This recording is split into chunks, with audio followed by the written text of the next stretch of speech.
Hello, lovely people. Welcome back to another book chat. Okay, so books that I read in February. Uh, okay, two of these are ongoing, but I didn't include them. It would look like I'd read absolutely nothing, and I honestly have read something this month. Um, okay, so to start off with, the I definitely went on a bit of a middle grade kick. And you may have heard me talk before about how much I enjoy middle grade books, and in fact, so I do this without knocking everything over. See over there, um, all my Percy Jacksons and Skullduggery Pleasants and Samuel Johnsons and all the rest of it.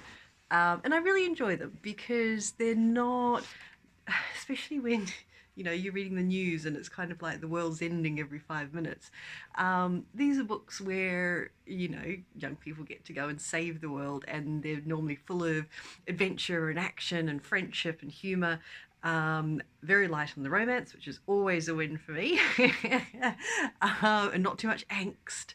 I definitely I went off a lot of young adult books because there's just so much angst, and it tends to be a love triangle, and half the time you don't really understand why anyone's even involved in the love triangle because they're also unappealing. um, and various other tropes which I just don't enjoy very much. Whereas I find a lot of middle grade are just really, really fun. Um, okay, so I read, having really enjoyed the Percy Jackson ones, and I started the Heroes of Olympus, but for some reason, I guess I wasn't in the mood. I read the first one and then haven't read the others. The Esso's now sort of charging through them, and he's loving them, so I shall have to try them again. And obviously, I would be showing off my own paperback for the very first Gobolino London, but yeah, the Esso's gone away for the next 2 months, and he's taken that one with him too. So I shall have to show that off when I get the next author proof. um, okay, so Magnus Chase. First one, Sword of Summer. Second one, The Hammer of Thor. And final one, The Ship of the Dead. So these ones are based on Norse mythology, which I don't know as much about as I would like to. It's one of those ones I've always wanted to look into. But I grew up obviously with a lot of Maori mythology and Polynesian mythology, and then mostly I read Greek and Roman. I was very, very into those when I was a kid, so I'm a lot more familiar with that side of things. And Norse is one that I don't know a lot about, although I have just finally got my hands on Neil Gaiman's Norse gods, so that's definitely on the list, high on the list to read next. And they're really good. I really, really enjoyed them. Rick Riordan writes fantastic adventure. He writes wonderful friendships.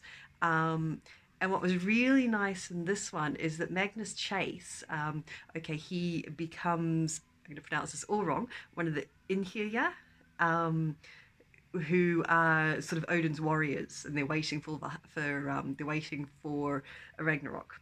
And so if you die while performing a very brave act, a very selfless act, the Valkyries will take you to Valhalla, and that's where you'll wait.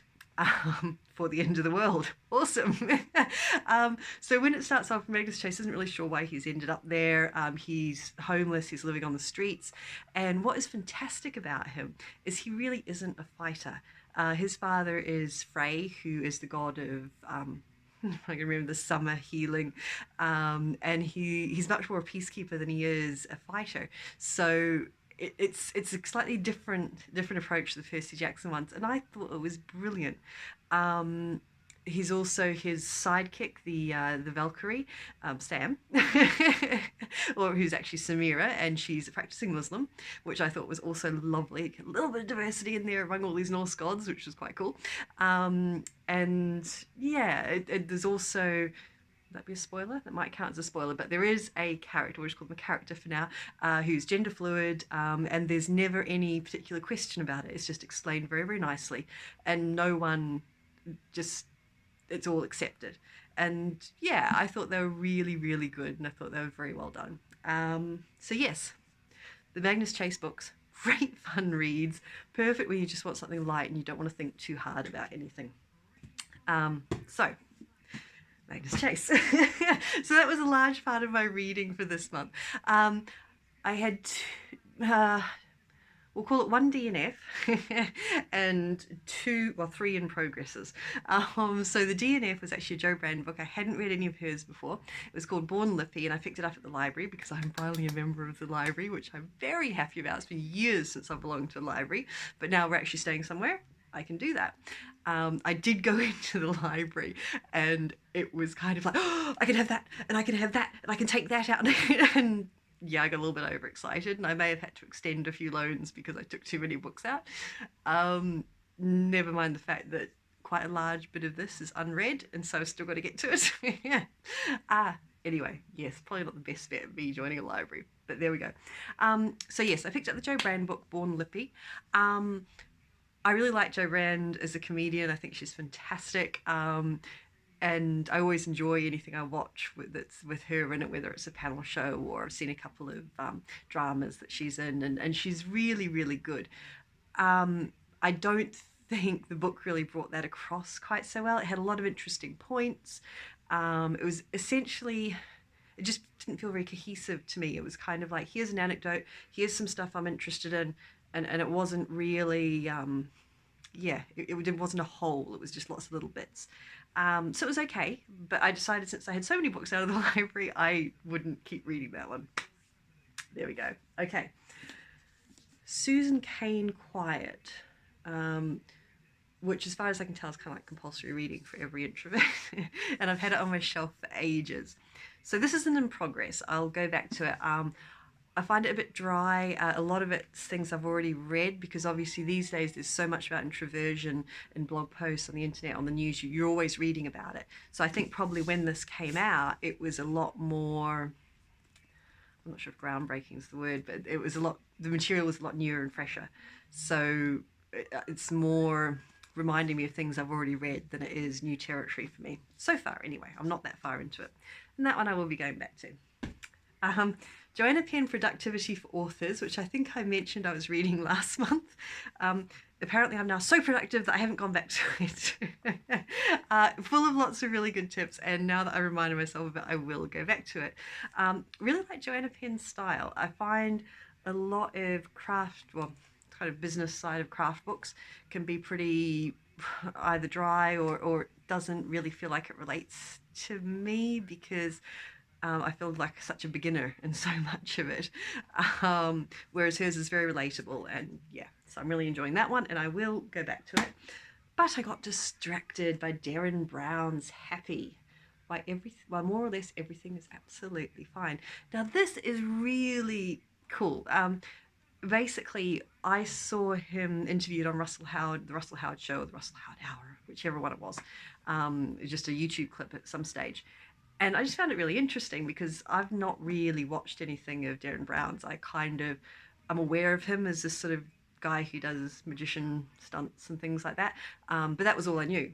So having watched this interview and he's talking about happiness and how this constant drive that we have in our society of you must be happy and you're striving for happiness and read this self-help book and do this and take this supplement to do this exercise and then you'll be happy can actually be really counterproductive. And that's, I think, something that a lot of us are now aware of, is that it's okay not to be happy all the time, and that's something that we should all be comfortable with because life doesn't work like that. You're not always happy. Things aren't always shiny people, and that's not something you can always change either.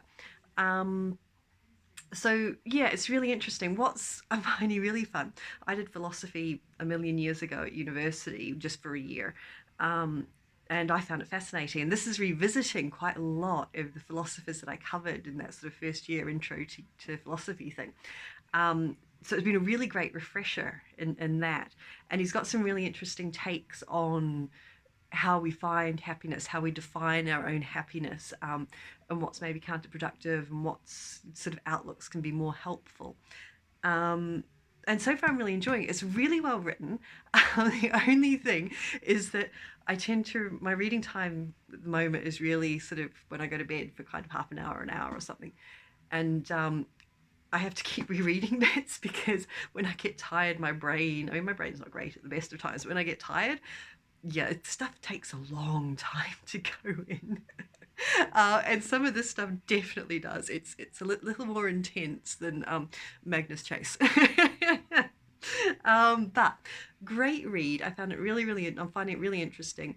This is the one that I had to extend from the library because I've got quite a bit to go. But yeah, definitely keeping on going with that one.